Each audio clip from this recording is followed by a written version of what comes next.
Hello दोस्तों, आपका स्वागत है हमारे YouTube चैनल स्माइल विद एजुकांत। आज हम एमसीक्यूज के लास्ट 2 चैप्टर की सीरीज लेकर आ चुके हैं फिजिक्स के। तो स्टार्ट करते हैं बिना किसी देरी के। आपके लिए चैप्टर 3 है हमारा इलेक्ट्रिसिटी, और पहला क्वेश्चन आपके सामने दिखाई दे रहा है। स्टार्ट करते हैं नंबरिंग डालते हुए, जिससे आपको अंदाजा रहे कि हमने कौन से क्वेश्चन का क्या बताया है। तो नंबर 1 क्वेश्चन है हमारा कि SI unit of electric current, यानी इलेक्ट्रिक करंट की एसआई यूनिट क्या होती है। इलेक्ट्रिक करंट की एसआई यूनिट क्या होती है? तो इलेक्ट्रिक करंट की एसआई यूनिट होती है बेटा एम्पियर। तो option C is the right answer. Option C is the right answer. अब नेक्स्ट क्वेश्चन पर आ चुके हैं हम। नेक्स्ट क्वेश्चन जो हमारा सेकंड क्वेश्चन है कि flow of electrons constitute, flow of electron constitute, यानी इलेक्ट्रॉनों का जो प्रवाह है वो किस पर निर्भर करता है, क्या कहलाता है? वो करंट कहलाता है। यानी इलेक्ट्रॉनों का बहना ही क्या कहलाता है? करंट। तो option C is the right answer. Option C is the right answer. अब लेकर आ चुके हैं आपके सामने तीसरा क्वेश्चन कि वो डिवाइस जिसका यूज करंट को मेजर करने के लिए किया जाता है, या device use to measure current, तो किसका यूज करते हैं हम करंट को मेजर करने के लिए? अमीटर का। किसका यूज करते हैं बेटा? अमीटर का। Option B is the right answer. Option B is the right answer. अब आ चुके हैं अगले क्वेश्चन पर। अगला क्वेश्चन है हमारा ओम्स लॉ, यानी Ohm's law is V equal I into R, I equal V into R, R equal V into I, या V equal R into I. तो हमें ये समझना है R upon I, sorry R upon I. तो Ohm's law क्या है, यानी ओम्स लॉ का फॉर्मूला समझना है हमें। तो वो है बराबर A option. Option A is the right answer, V equal I into R. अब पांचवा क्वेश्चन आपके सामने लेकर आ चुके हैं। एसआई यूनिट ऑफ रेजिस्टेंस, यानी रेजिस्टेंस की एसआई यूनिट क्या होती है? तो रेजिस्टेंस की एसआई यूनिट होती है बेटा ओम। रेजिस्टेंस की एसआई यूनिट होती है ohm. Option C is the right answer. अगला क्वेश्चन है आपके सामने छठवां कि रेजिस्टेंस किस पर डिपेंड करता है? रेजिस्टेंस किस पर डिपेंड करता है? लेंथ पर, एरिया पर, मटेरियल पर? सभी पर करता है, यानी all of these. Option D is the right answer. Option D is the right answer. अब आपके सामने सातवां क्वेश्चन लेकर आ चुके हैं। तो सातवें क्वेश्चन को देखते हैं कि इलेक्ट्रिक पावर का फॉर्मूला, इलेक्ट्रिक पावर का फॉर्मूला क्या होता है? P equal V I, P equal I R, P equal V upon R, या P equal R upon I. तो option A is the right answer. Okay, option A is the right answer. यानी electric power का formula P equal V upon I, V into I, P equal V into I. आठवां, heating effect of current is used, heating effect of current is used bulb में, heater में, iron में, या all of these. तो सभी बच्चे जानते हैं कि मेरे ज्यादातर ऑप्शन में ऑल ऑफ दीज वाला तो सही रहता है। तो D is the right answer.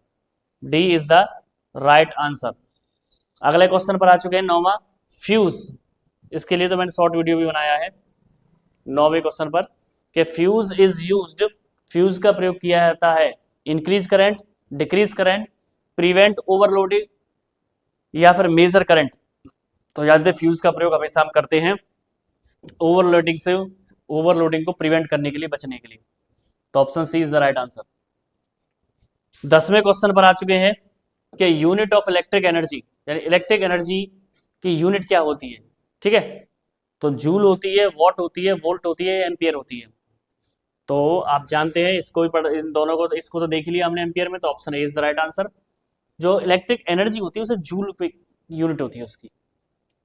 अगला क्वेश्चन है 11वां एमसीक्यू कह रहा है कि resistance of a conductor increases with, क्या रेजिस्टेंस कंडक्टर का बढ़ता है कब? जब डिक्रीज कर दिया जाता है लेंथ को, या लेंथ को कम कर दिया जाए तब, या इंक्रीज इन एरिया, यानी एरिया को बढ़ा दिया जाए, या इंक्रीज इन लेंथ, लेंथ को बढ़ा दिया जाए, या डिक्रीज इन टेम्परेचर, यानी टेम्परेचर में कमी कर दी जाए। तो रेजिस्टेंस जो है कंडक्टर का वो कब बढ़ता है? तो option C is the right answer. यदि इंक्रीज कर दिया जाए लेंथ को तो रेजिस्टेंस जो है कंडक्टर का वो बढ़ जाएगा। ठीक है, अगला क्वेश्चन आ चुका है कि volt meter is connected, volt meter किस में कनेक्ट रहता है? सीरीज में, पैरेलल में, मिक्स में, या नन में? कौन से कनेक्शन में रहता है वोल्ट मीटर? तो वोल्ट मीटर पैरेलल कनेक्शन में रहता है। 12 का बी, यानी option B is the right answer 12 का। अगला क्वेश्चन है फिर अमीटर, अमीटर की बात कर रहा है कि ammeter has high resistance, low resistance, infinite resistance या जीरो वोल्टेज। तो अमीटर का भी आएगा option B. Option B is the right answer. अगले क्वेश्चन पर आ चुके हैं हम, जो हमारा 14 क्वेश्चन है, 14वें क्वेश्चन पर, कि commercial unit of energy is joule. Commercial की बात कर रहा है, किलोवाट, वॉट, एम्पियर, बताइए। तो किलोवाट में करते हैं हम एनर्जी, ठीक है। आपने घर में मीटर वगैरह देखे लगे हुए होंगे आपके, उसमें देखा होगा आपने, किलोवाट से होता है। नेक्स्ट आ चुका है 15 पर, कि इलेक्ट्रिक बल्ब का जो फिलामेंट है वो किससे बना होता है? कॉपर से, एल्युमिनियम से, टंगस्टन से या आयरन से? तो आप सभी जानते हैं टंगस्टन से बना हुआ है। Option C is the right answer. अगला क्वेश्चन आ चुका है कि 1 किलोवाट यानी 1 किलोवाट किसके बराबर होता है? 1000 जूल के, 3600 जूल के, या 3.6 मल्टीप्लाई 10 पे पावर 6 जूल के, या 360 जूल के? किसके बराबर होता है बेटा? ये आपने देखा है, आपके में सैंपल पे एनसीईआरटी में भी है और एस चंद वाली बुक में भी है। तो 3.6 मल्टीप्लाई 10 पे पावर 6 जूल के बराबर होता है, ठीक है, 1 किलोवाट।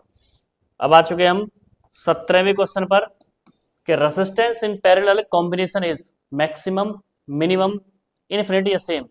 जो रेसिस्टेंस है पैरेलल में, उसका कॉम्बिनेशन अधिकतम होगा, कम से कम होगा, इनफिनिटिव। तो याद रखिएगा इसका आंसर होगा B. Option B is the right answer 17वें का। अब 18वें क्वेश्चन पर आ चुके हैं, कि electric current flows from negative to positive, positive to negative, या रैंडम या न्यूट्रल? तो इलेक्ट्रिक करंट की सभी को पता है पॉजिटिव से नेगेटिव की ओर। तो option B is the right answer. Option B is the right answer. अब 19वां क्वेश्चन लेकर आ चुके हैं हम आपके सामने। 19 क्वेश्चन कह रहा है, विच हैज हाईएस्ट रेसिस्टेंस, यानी हाईएस्ट रेसिस्टेंस किसका होगा? Thick wire, thin wire, short wire, wide wire? तो आप जानते हैं थिन वायर का हाईएस्ट रेसिस्टेंस होगा। तो option B is the right answer. अब लास्ट क्वेश्चन लेकर आ चुके हैं आपके सामने, कि SI unit of electric power, electric power की एसआई यूनिट क्या होती है? इलेक्ट्रिक पावर की, इलेक्ट्रिक एनर्जी की तो होती है जूल, इलेक्ट्रिक पावर की है watt. Option B is the right answer. तो यहां पर हमारा ये तीसरे चैप्टर के इंपॉर्टेंट 20 एमसीक्यू हो गए। अब चौथे चैप्टर की ओर आगे बढ़ते हैं बच्चों। अब चौथे चैप्टर के लिए निकाल लेते हैं। तो देखिए चौथा चैप्टर स्टार्ट कर दिया हमने, कि magnetic effect of electric current chapter है हमारा। स्टार्ट करते हैं। पहला क्वेश्चन आपके सामने आ चुका है, कि magnetic field is produce by, magnetic field produce किया जाता है stationary charge, moving charge, neutral body या इंसुलेटर? तो मूविंग चार्ज से ही मैग्नेटिक फील्ड पैदा होता है। मूविंग चार्ज मतलब जो चार्ज चलता है, फ्लो करता है उससे, ठीक है। नेक्स्ट क्वेश्चन आपके सामने आ चुका है, सेकंड नंबर का क्वेश्चन है, कि right and thumb rule is given bye, right and thumb rule दिया गया है किसके द्वारा? मैक्सवेल, फ्लेमिंग, ओयरस्टेड या एम्पियर? तो राइट एंड थंब रूल किसके द्वारा दिया गया है बेटा? मैक्सवेल के द्वारा। क्या मैं पहले एम्पियर पे निशान लग गया था? कोई बात नहीं, ध्यान रखिएगा कि राइट एंड थंब रूल दिया गया है मैक्सवेल के द्वारा। ओके, तीसरे पर चलते हैं। तीसरा क्वेश्चन है हमारा, फटाफट करते हैं, कि SI unit of magnetic field, SI unit of magnetic field, SI unit क्या होती है बेटा? टेस्ला, मैग्नेटिक फील्ड की टेस्ला, ठीक है। अगला है, electromagnet is made of, electromagnet बनाया जाता है steel core, soft iron core या copper core, aluminium core? Electromagnet किसके द्वारा बनाया जाता है? आप जानते हैं सॉफ्ट आयरन कोर के। तो option B is the right answer. कोई मिस्टेक हो जाए तो देख लेना बेटा, है ना। पांचवा है, magnetic field lines are straight, circular, close curve, parallel? यानी मैग्नेटिक फील्ड लाइन कैसी होती है? क्लोज कर्व, कर्व होती है, आप जानते हैं, ठीक है, पांचवे का। अब अगले पर चलते हैं। छठवां क्वेश्चन है आपके सामने, छठवां, कि Fleming left hand rule is use for generator, motor, heater, fuse? ये तो हमने पढ़ाया भी है, इसका हमने शॉर्ट वीडियो भी बनाया है। तो फ्लेमिंग का जो लेफ्ट हैंड रूल है वो हमेशा मोटर के लिए यूज किया जाता है मोस्टली, ठीक है। सातवें पर आ चुके हैं, कि DC motor convert electrical to mechanical, mechanical to electrical, heat to electrical या केमिकल टू इलेक्ट्रिकल? यानी डीसी मोटर कन्वर्ट करती है इलेक्ट्रिकल से मैकेनिकल को एनर्जी में, ठीक है। तो option A is the right answer. आठवें पर आ चुके हैं। आठवां क्वेश्चन है आपका, विच device works on electromagnetic induction? यानी कौन सी डिवाइस इलेक्ट्रोमैग्नेटिक इंडक्शन पर काम करती है? तो वो करते हैं बेटा जनरेटर, यानी इलेक्ट्रोमैग्नेटिक इंडक्शन पर कौन सा डिवाइस काम करता है? जनरेटर। 8वां। अगला क्वेश्चन आपके सामने आ चुका है 9वां क्वेश्चन है magnetic field line, magnetic field around straight conductor is circular, radial, elliptical या स्ट्रेट। तो ये हमने समझा था सर्कुलर होगा, सर्कुलर, ठीक है, बी। अगला है 10 है strength of electromagnet increases with fewer turns, less turns, more turns. यानी इलेक्ट्रोमैग्नेट की ताकत कब बढ़ जाती है? जब हम उसके टर्न को बढ़ा देते हैं, वायर के टर्न को बढ़ा देते हैं। तो option C is the right answer. 11वीं पर आ चुके हैं। Fleming right hand rule is used for motor, generator, heater या फ्यूज। किसमें प्रयोग किया जाता है? जनरेटर में। फ्लेमिंग का राइट हैंड रूल जनरेटर में। 11। अगला है बेटा permanent magnets are made of soft iron, steel, copper या एल्युमिनियम। यानी परमानेंट मैग्नेट्स जो होती है वो किसके द्वारा बनती है बेटा? वो स्टील के द्वारा। Option B is the right answer. Option B is the right answer. अगला लेकर आते हैं 13 क्वेश्चन आपके सामने बिना किसी देरी के। Direction of force is given by Ohm's law, right hand thumb rule, Fleming left hand rule, Fleming right hand rule.